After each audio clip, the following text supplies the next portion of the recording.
আমি আপনাদের সময় নষ্ট করতে চাই না।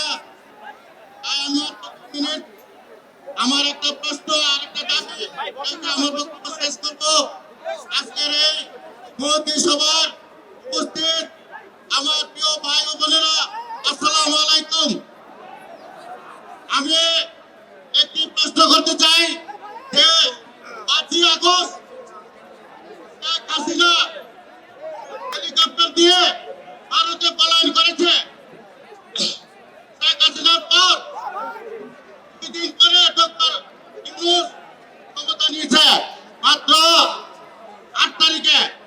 আমি বলতে চাই তখন তো ডক্টর ইউনূস বা এই সরকার ছিল না, তাই সে ভারতে পলায়ন করেছে। 8 তারিখের পরে 2 মাস 3 মাস পর 2 মাস 3 মাস পর দেখা যায় ওবায়দুল আওয়ামী লীগের সেক্রেটারি ওবায়দুল কাদের 3 মাস পর ওই দেশ থেকে